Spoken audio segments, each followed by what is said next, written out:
ایک وقت تھا کہ فرانس کا بادشاہ ننگا ہی دربار میں آ جایا کرتا تھا، کیونکہ انہیں تمیز نہیں تھی۔ وزراء اور مشیر دربار ہی میں پردوں کے پیچھے پیشاب کر دیا کرتے تھے۔ اسی بدبو کے خاتمے کے لیے پھر مصنوعی خوشبوؤں پر کام کیا گیا۔ پورے یورپ میں نہانے کو کفر سمجھا جاتا تھا، اسی لیے یورپ کے لوگوں سے سخت بدبو آتی تھی۔ ڈنمارک کا دارالخلافہ کوپن ہیگن ہے، آج بھی اس شہر کے کئی گھروں میں نہانے کے لیے حمام نہیں ہے۔ روس کے لوگ بھی صفائی پسند نہیں تھے۔ مشہور سیاح ابن فضلان نے لکھا ہے کہ روس کا بادشاہ بھی پیشاب آنے پر مہمانوں کے سامنے ہی کھڑے کھڑے شاہی محل کی دیوار پر پیشاب کرتا۔ چھوٹے اور بڑے پیشاب دونوں کے بعد کوئی استنجا نہیں کرتا۔ ایسی گندی مخلوق میں نے نہیں دیکھی۔ اندلس میں لاکھوں مسلمانوں کو قتل کرنے والی ملکہ ایزابیلا ساری زندگی میں صرف 2 بار نہائی۔ اس نے مسلمانوں کے بنائے ہوئے تمام حماموں کو گرا دیا تھا۔ مسلمان ہر روز نہاتے تھے، اس لیے اسے جسم کی یہ صفائی اچھی نہیں لگتی تھی۔ اسپین کے بادشاہ فلپ دوم نے اپنے ملک میں نہانے پر مکمل پابندی لگا رکھی تھی۔ اس کی بیٹی ایزابل دوئم نے قسم کھائی تھی کہ شہروں کا محاصرہ ختم ہونے تک داخلی لباس بھی تبدیل نہیں کروں گی، اور محاصرہ ختم ہونے میں 3 سال لگے، اور غالباً اسی گندگی کے اثرات کے زیر اثر وہ مر گئی تھی۔ یاد رہے کہ یہ عوام کے نہیں، مغرب کے بادشاہوں اور حکمرانوں کے معمولات تھے جو تاریخ کے سینے میں محفوظ ہیں۔ جب مسلمان سیاح کتابیں لکھ رہے تھے، جب ہمارے سائنسدان نظام شمسی پر تحقیق کر رہے تھے، ان کے بادشاہ نہانے کو گناہ قرار دے کر لوگوں کو قتل کروا دیتے تھے۔ جب لندن اور پیرس کی آبادیاں 30 اور 40 ہزار تھیں، اس وقت اسلامی بادشاہ کی جانب سے فرانس کے بادشاہ لوئس چہارم کے پاس بھیجے گئے نمائندے نے لکھا کہ بادشاہ کی بدبو کسی بھی درندے کی بدبو سے زیادہ متفن ہے۔ اس کی ایک لونڈی جس کا نام مونٹیا سبام تھا، بادشاہ کی بدبو سے بچنے کے لیے اپنے اوپر خوشبو ڈالتی تھی۔ فرینچ پرفیوم بہت مشہور ہیں، اس کی وجہ یہی ہے کہ پرفیوم لگائے بغیر پیرس میں گھومنا ممکن نہیں تھا۔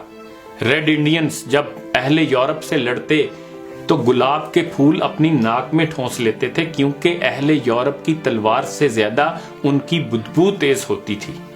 فرانسیسی مورخ دریبار کہتا ہے، ہم یورپ والے مسلمانوں کے مقروض ہیں، انہوں نے ہی ہمیں صفائی اور جینے کا ڈھنگ سکھایا، انہوں نے ہی ہمیں نہانا اور لباس تبدیل کرنا سکھایا۔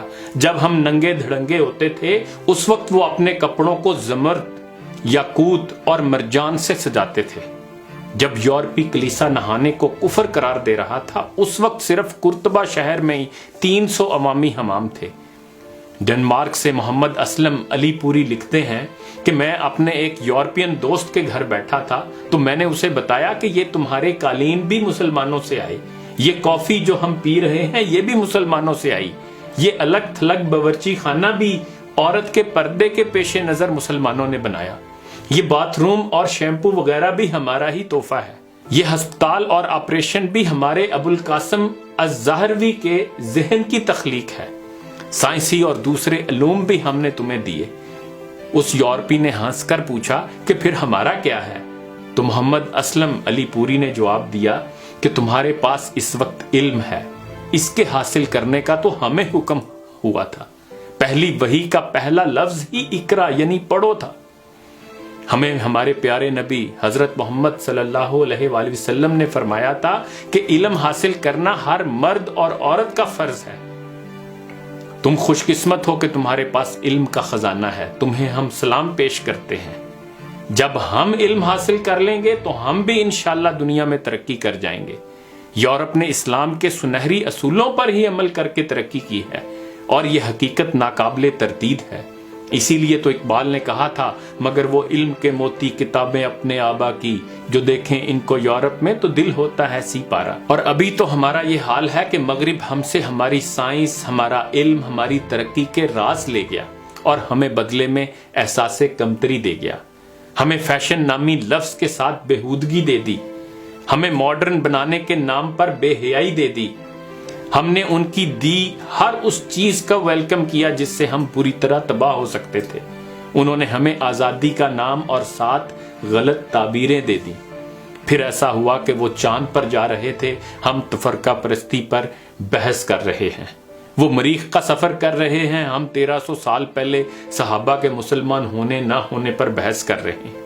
انہوں نے سمندر میں پیٹرول کے ذخائر بنانے شروع کر دیے، ہم نے پیٹرول سے جلاؤ، گراؤ، آگ لگاؤ تحریکیں چلانا شروع کر دی۔ انہوں نے ادب میں ایسے شاہکار تخلیق کرنے شروع کیے جو افکار بدل دیں، تو ہم نے لب و رخسار، چائے کی پیالی اور کالج کی لڑکی جیسے موضوعات تک ہی اپنے ادب کو محدود کر لیا۔ انہوں نے قرآن کو اپنی تحقیق کا حصہ بنا لیا اور ہم نے اچھے قیمتی غلاف بنانا شروع کر دیے اور طاق کی سجاوٹ کے مقابلے شروع کر دیے۔ انہوں نے عمر فاروق کی سادگی اپنا لی اور ہم نے قارون کی عیاشی کو اپنا مقصد حیات بنا لیا۔ جب وہ اپنے بچوں کو زندگی کی حقیقت اور تاروں پر کمندیں ڈالنا سکھا رہے ہیں، ہم سکول، کالج اور یونیورسٹیز میں رٹے لگا کر 1st، 2nd اور 3rd پوزیشن لینے کے گر بتا رہے ہیں۔ اہل دانش سمجھتے ہیں کہ آئندہ جنگیں میدان جنگ میں نہیں، کلاس رومز میں لڑی جائیں گی، اور آج ہم اپنی نئی نسلوں کو مادیت پرستی کی بھٹی میں جھونک کر صرف پیسے کو ترقی اور کامیابی کا استعارہ قرار دے رہے ہیں۔ وہ اپنے بچوں کو جینا سکھا رہے ہیں اور ہم ایک دوسرے سے جیتنا سکھا رہے ہیں۔ جب وہ شیکسپیئر اور گوئٹے کے کلام کو الہامی اور روحانی کلام ثابت کرنے کی کوشش کر رہے ہیں، عین اسی وقت ہم اقبال کو مشکل اور فرسودہ قرار دے کر اپنے نصابوں سے فارغ اور پھر کمال ہوشیاری سے دیس نکالا دے رہے ہیں۔ حالانکہ اقبال مشکل نہیں، دراصل ہم تانسان ہو گئے ہیں۔ اقبال نے بھی ٹھیک ہی کہا تھا کہ تیرے صوفے ہیں فرنگی، تیرے قالین ایرانی، لہو مجھ کو رلاتی ہے جوانوں کی تاناسانی، اور تجھے آبا سے اپنے کوئی نسبت ہو نہیں سکتی کہ تو گفتار وہ کردار، تو ثابت وہ سیارہ، گنوا دی ہم نے جو اسلاف سے میراث پائی تھی، سریا سے زمیں پر آسمان نے ہم کو دے مارا۔